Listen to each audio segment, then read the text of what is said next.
नमस्कार दोस्तों, स्वागत है आपका आपके अपने यूट्यूब चैनल अमन प्रयास जीके जिसमें।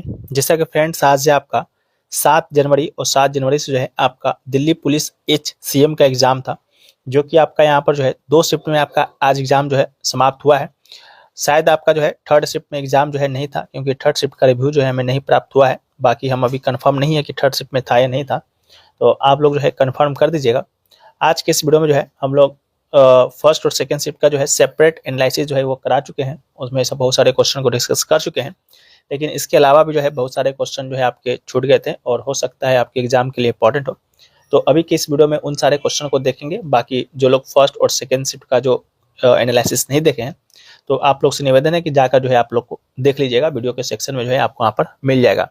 बाकी आज के सभी शिफ्टों का PDF आपको टेलीग्राम चैनल पर मिल जाएगा, जिसका लिंक डिस्क्रिप्शन में दिया गया है, तो जाकर वहाँ से ज्वाइन कर लेंगे। इसके अलावा जो भी लोग चैनल पर नए होंगे, आपसे निवेदन है कि चैनल को जो है सब्सक्राइब कर लीजिएगा, नोटिफिकेशन बेल को जो है ऑल पर क्लिक जरूर कर लीजिएगा। और बढ़ते हैं आज के पहले प्रश्न की तरफ। तो आज का जो पहला जो प्रश्न है वो आपका यहाँ पर जो है फर्स्ट शिफ्ट का ये प्रश्न जो है छूट गया था, जो पूछा गया कि एशियाई खेल 2023 जो कि हांगजो चीन में आयोजित हुआ था, शूटिंग यानी कि निशानेबाजी में जो है स्पर्धा में भारत के लिए जो है पहला पदक किसने जीता था, यानी who on the first medal for India in the shooting event at the Asian games 2023। तो इसका जो राइट आंसर था आपकी रमिता जिंदल, मेहुली घोष, आशीष चौकसी जो कि महिला टीम की आपकी खिलाड़ी थी, उन्होंने जो है आपका यहाँ पर जीता था। ठीक है, तो इनका जो है महिला 10 मीटर एयर राइफल का टीम था। इसमें जो है रजत पदक जो है इन्होंने जो है जीता था। ये हांगजो एशियाई खेल में भारत का जो है पहला पदक था। हालांकि भारत का पहला स्वर्ण पदक की बात करेंगे तो शूटिंग का पहला स्वर्ण पदक तो पुरुषों की 10 मीटर एयर राइफल टीम जैसे कि रुद्राक्ष पाटिल, दिव्यांशु पवार, ईश्वरी प्रताप सिंह तोमर जो है जीता है। ठीक है, तो आप इसको जो है लेते हैं। तो हमारा जो नेक्स्ट क्वेश्चन होगा वो आपका यहाँ पर पूछा गया कि हाल ही में जो है ब्रिक्स समूह का पूर्ण सदस्य जो है कौन सा देश बना है। ये भी आपका यहाँ पर फर्स्ट शिफ्ट का ही जो है क्वेश्चन है। 4 ऑप्शन जो है यहाँ पर दिए गए थे। उन 4 ऑप्शन में एक ऑप्शन में भी आपका इंडोनेशिया का दिया गया होगा। अगर आपके इंडोनेशिया का ऑप्शन नहीं दिया गया होगा तो अभी हाल ही में जो है 2024 के अंत में कहें या 2025 की शुरुआत में कहें तो ब्रिक्स का जो है आपका यहाँ पर विस्तार हुआ था, और इसमें जो है टोटल 5 देश जो है आपके यहाँ पर शामिल हुए थे, जिसमें से एक आपका यहाँ पर जो है मिस्र था, एक आपका जो है इथोपिया था, एक आपका जो है ईरान था, एक आपका संयुक्त अरब अमीरात था। ठीक है, और एक देश जो है और था आपका यहाँ पर इंडोनेशिया। ठीक है, तो ये 5 देश जो है आपका यहाँ पर जो है ब्रिक्स में जो है आपका यहाँ पर शामिल जो है हुआ है। ठीक है, तो इसको याद रखना है। इसके अलावा इंडोनेशिया जो है 1 जनवरी 2025 को जो है ब्रिक्स का यहाँ पर 10वां पूर्ण सदस्य बना है, जो दक्षिण पूर्व एशिया का पहला सदस्य है। इसके अलावा पार्टनर कंट्री की बात करेंगे, साझेदार देश का, तो बेलारूस हो गया, बोलाविया हो गया, कजाकिस्तान हो गया, क्यूबा हो गया, मलेशिया हो गया, थाईलैंड हो गया, युगांडा हो गया, उज्बेकिस्तान हो गया, नाइजीरिया हो गया। ठीक है, तो ये सभी जो है आपका यहाँ पर पार्टनर कंट्री यानी कि साझेदार देश है। ठीक है, तो यहाँ से प्रश्न जो है आपके एग्जाम में आते हैं। बाकी ब्रिक्स की बात करेंगे तो ब्रिक्स जो है पहले आपका यहाँ पर ब्रिक हुआ करता था। ठीक है, ब से जो है आपका यहाँ पर ब्राजील, इसके अलावा जो है आर से जो है आपका यहाँ पर जो है रशिया, इसके अलावा आई से जो है आपका यहाँ पर जो है अपना देश इंडिया, और सी से जो है आपका यहाँ पर चाइना हुआ करता था। लेकिन 2010 की बात करेंगे तो इसमें जो है साउथ जो आपका यहाँ पर जो है अफ्रीका है वो आपका यहाँ पर जो है आपका यहाँ पर ऐड हुआ था 2010 में।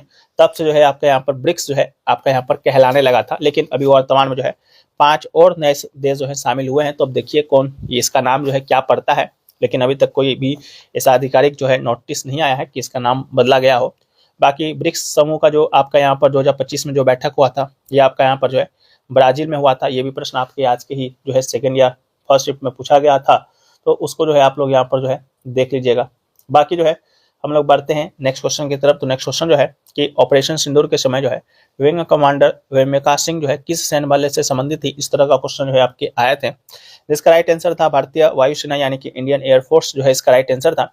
ऑपरेशन सिंदूर के समय जो है विंग कमांडर वेमेका सिंह जो है भारतीय वायुसेना से जो है संबंधित थी, जिसमें विंग लगा होता है वो आपके भारतीय वायुसेना से ही जो है संबंधित होती है। और ये जो है एक हेलीकॉप्टर पायलट है जिन्होंने पाकिस्तान और पीओके में जो है आतंकी ठिकानों पर हुए लक्षित हमलों के बाद जो है मीडिया ब्रीफिंग में जो है अहम भूमिका जो है इन्होंने जो है निभाई थी। इसके अलावा थल सेना से जो संबंधित जो आपके यहाँ पर कर्नल थी, कर्नल सोफिया, ठीक है, इन्होंने भी जो है आपका यहाँ पर जो है मीडिया ब्रीफिंग जो है किया था ऑपरेशन सिंदूर के बाद। तो इसको इनका भी जो नाम है आप यहाँ पर जो है याद रखेंगे। नेक्स्ट क्वेश्चन जो पूछा गया था कि पिंजर उपन्यास के जो लेखक है वह कौन है, यहाँ पर जो है ये सेकंड शिफ्ट का क्वेश्चन है। जो कि छूट गया था, जिसका राइट आंसर था आपका अमृता प्रीतम। तो इसका राइट आंसर जो है अमृता प्रीतम जो है हो जाएगा। यह पुस्तक जो है मूल रूप से आपका यहाँ पर पंजाबी भाषा में लिखा हुआ है और यह उपन्यास जो है 1947 के भारत पाकिस्तान विभाजन के दौरान जो है महिलाओं के अनुभवों, पहचान और पीड़ा पर जो है केंद्रित है। तो इसको याद रखना है। इस पुस्तक का जो है फिल्म रूपांतरण भी किया गया है। साल 2023 में एक फिल्म बना है पिंजर नाम का ही, तो उसको भी याद रखना है। अगला है कि किस संविधान संशोधन के अधिनियम के द्वारा जो है 1974 में सिक्किम को जो है भारत का सह राज्य जो है बनाया गया था। 4 ऑप्शन दिए गए थे। उन 4 ऑप्शन में एक ऑप्शन जो है मे भी आपका यहाँ पर 35वां संशोधन था, जिसका जो राइट आंसर था आपका राइट आंसर था 35वां संशोधन 1974 के माध्यम से जो है सिक्किम को जो है यहाँ पर जो है सह राज्य जो है आपका बनाया गया था। ठीक है, तो इसको याद रखना है। लेकिन एक वर्ष के बाद जो है 36वां संविधान संशोधन हुआ, जिसमें जो है 1975 के 35वें संविधान संशोधन को जो है निरस्त कर दिया और 1974 में जो है सिक्किम भारत के साथ अधिक से अधिक जुड़ाव की इच्छा व्यक्त की। तदनुसार जो है 35वां जो संविधानीय संशोधन हुआ उसके द्वारा जो है संसद के द्वारा जो है अधिनियम जो है पारित किया गया और इस संशोधन में जो है सिक्किम को भारत संघ का जो है एक सहयोगी राज्य का दर्जा देकर संविधान के तहत जो है राज्य के एक नए वर्ग की जो है शुरुआत जो है किया था। इसके अलावा 1975 में आयोजित एक जनमत संग्राम में जो है चोंग्याल की संस्था को समाप्त करने और सिक्किम को भारत का अभिन्न अंग बनाने के लिए जो है यहाँ पर मतदान जो है किया और नतीजन जो है सिक्किम को भारतीय संघ का पूर्ण राज्य जो है 22वां राज्य जो है बनाने का 36वां संविधान संशोधन अधिनियम 1975 जो है यहाँ पर आपका पारित किया गया और सिक्किम को जो है अपने देश भारत में जो है आपका यहाँ पर जो है मिला लिया गया था। तो आप इसको भी जो है याद रखेंगे। नेक्स्ट क्वेश्चन की तरफ बढ़ते हैं। तो नेक्स्ट क्वेश्चन है कि वर्ड प्रोसेसिंग में जो है ऑर्फन क्या है। ठीक है, इस तरह का प्रश्न आपका सेकंड शिफ्ट का। तो इसका राइट आंसर था कि एक पैराग्राफ की पहली पंक्ति जो पेज के नीचे जो है बॉटम में अकेली रह जाती है उसे जो है आपका यहाँ पर जो है ऑर्फन जो है कहा जाता है, जिसका राइट आंसर था। तो इसको जो है देख लीजिएगा। एक क्वेश्चन था कि आपका यहाँ पर जो है OWS था, यानी कि वन वर्ड सब्स्टिट्यूशन जो है दिया गया था। A sudden event that causes very great trouble and destruction, यानी कि एक अचानक होने वाली घटना जो बहुत बड़ी मुसीबत या विनाश का कारण बनती है उसे जो है क्या कहा जाता है। तो इसका जो राइट आंसर था कैटास्ट्रोफ जो है इसका राइट आंसर था, यानी कि तबाही या प्रलय जो है इसका आपका यहाँ पर राइट आंसर था। एक क्वेश्चन था कि which of the flowing word is the synonym of moments. ठीक है, इसका भी जो है आपके यहाँ पर सिनोनिम्स देखने को मिला था, जो कि आपका यहाँ पर सेकेंड शिफ्ट का क्वेश्चन था, जिसका राइट आंसर था सिग्निफिकेंट, यानी कि महत्वपूर्ण जो है इसका राइट आंसर था। मोमेंटस का अर्थ होता है बहुत महत्वपूर्ण या ऐतिहासिक, यानी कि वेरी इंपॉर्टेंट और हिस्टोरिक, और सिग्निफिकेंट का भी अर्थ होता है महत्वपूर्ण या ध्यान देने योग। तो मे भी जो है आपका सिग्निफिकेंट जो है आपके ऑप्शन में दिया गया होगा। अगर सिग्निफिकेंट नहीं दिया गया होगा तो ट्राइवल दिया गया होगा। इसके अलावा जो है इनसिग्निफिकेंट होगा या फ्लेटिंग होगा, ये सभी जो है आपके मोमेंटस के एंटोनिम शब्द है। ठीक है, लेकिन आपसे सिनोनिम्स जो है पूछा गया था, तो इसको एक बार आप लोग जो है ध्यान दे लीजिएगा। इसके अलावा जो नेक्स्ट क्वेश्चन आपका यहाँ पर पूछा गया कि select the most appropriate antonym of the word nascent. ठीक है, इसका जो है आपका एंटोनिम जो है पूछा गया था, जिसका राइट आंसर तो था आपका डेवलप्ड जो है दिया गया होगा संभवतः, इसका राइट आंसर हो जाएगा। इसके अलावा नेसेंट का मीनिंग होता है जस्ट कमिंग इनटू एक्जिस्टेंस। इसके अलावा जो है डेवलप्ड का मतलब होता है ग्राउंड। ठीक है, तो इन सभी को जो है आप लोग याद रखिएगा। The word which is opposite in meaning in nascent is developed. ठीक है, तो इसका राइट आंसर जो है डेवलप्ड ही था। अगला है कि निम्नलिखित कथनों में से कौन सा जो है फिडे यानी कि विश्व शतरंज महासंघ से संबंधित सही है।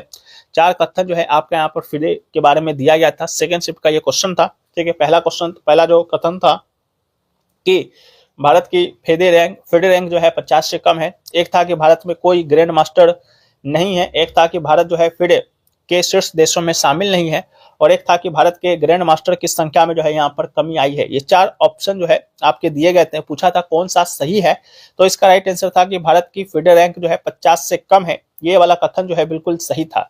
इसके अलावा जो है विश्वनाथ आनंद की बात करेंगे तो 1988 में जो है भारत के पहले ये जो है ग्रैंड मास्टर जो है बने थे। 1988 से 2025 तक जो है भारत में ग्रैंड मास्टर की संख्या में जो है तेजी से वृद्धि हुई है, और ये जो है 88 प्लस हो गया है, जिससे भारत दुनिया के अग्रणी शतरंज देशों में से एक बन गया है। भारत फिडे रैंकिंग में जो है शीर्ष देशों में शामिल है, और ये जो है 50 से नीचे है, जो देश में शतरंज के प्रभुत्व को जो है यहाँ पर दर्शाता है। ठीक है, तो इसका राइट आंसर था।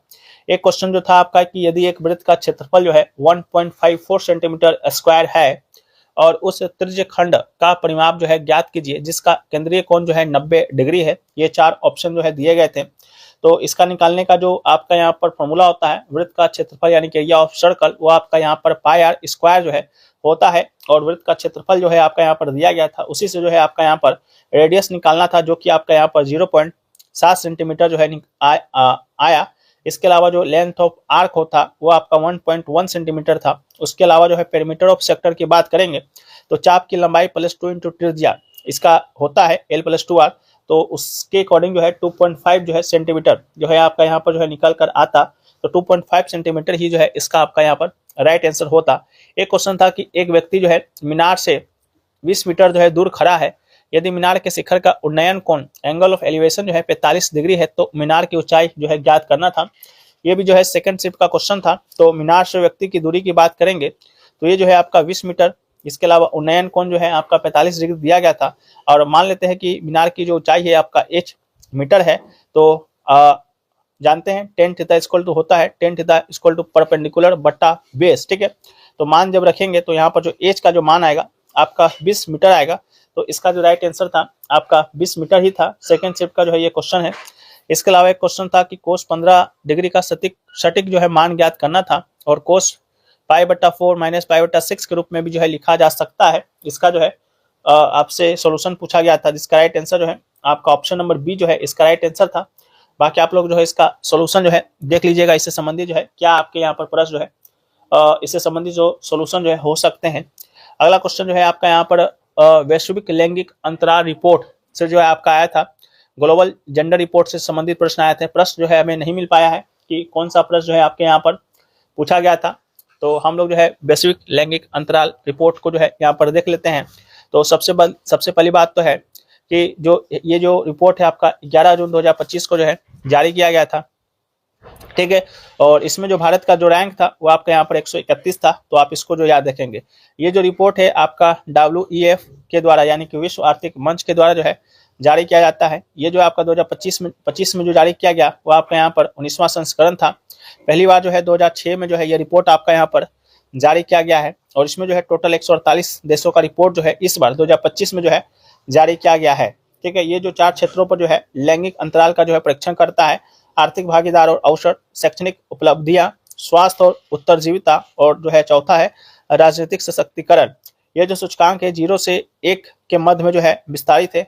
इसमें 1 का अर्थ है यानी कि पूर्ण लैंगिक समानता, और 0 का अर्थ है पूर्ण लैंगिक असमानता। इस सूचकांक में जो है फर्स्ट स्थान पे बात करेंगे तो फर्स्ट पर जो है आपका यहाँ पर आइसलैंड है, सेकंड पे जो है आपका यहाँ पर फिनलैंड है, थर्ड पे जो है आपका यहाँ पर नॉर्वे है, चौथा पे जो है आपका यूनाइटेड किंगडम है, और पांचवा पे जो है आपका यहाँ पर न्यूजीलैंड है। ठीक है, स्कोर जो है आप लोग देख लीजिएगा। स्कोर ऐसे तो खास कर पूछा नहीं जाता है, भारत का स्कोर पूछा जा सकता है, उसको देखना है।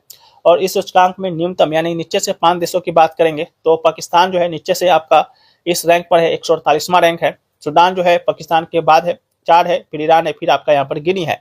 इसके अलावा इस सूचकांक में जो है भारत जो है 0.644 स्कोर के साथ जो है 131वें स्थान पर है।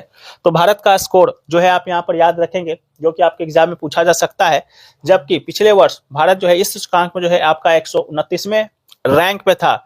और पड़ोसी देश की बात करेंगे, भारत का जो भी पड़ोसी देश है जैसा कि बांग्लादेश है, उसका रैंक जो है मात्र 24वां है। चीन का रैंक यहाँ पर 103वां है। भूटान का रैंक यहाँ पर जो है 129वां है। नेपाल का रैंक जो है यहाँ पर 125वां है। श्रीलंका का 130वां है, और पाकिस्तान का जो है 148वां है। इसके अलावा विश्व के अन्य प्रमुख देशों की स्थिति की बात करेंगे तो वहां पर फ्रांस का रैंक जो है आपका 35वां, कनाडा का रैंक जो है आपका यहाँ पर 32वां, यूएसए का रैंक जो है यहाँ पर आपका 42वां, सिंगापुर का रैंक जो है 47वां, और यूएई का रैंक जो है आपका 69वां है। ठीक है, तो इन सभी को जो है आप याद रखेंगे। यहाँ से प्रश्न आपके एग्जाम में आए थे, आगे के शिफ्टों में भी जो है यहाँ से प्रश्न आपके एग्जाम में आएंगे। ठीक है, यह कन्फर्म है। बाकी जो है हमें अभी तक जो है हमें इतने ही प्रश्न जो है प्राप्त हुए थे। बाकी और प्रश्न प्राप्त होंगे तो उसको हमें भी PDF में शामिल कर देंगे। नहीं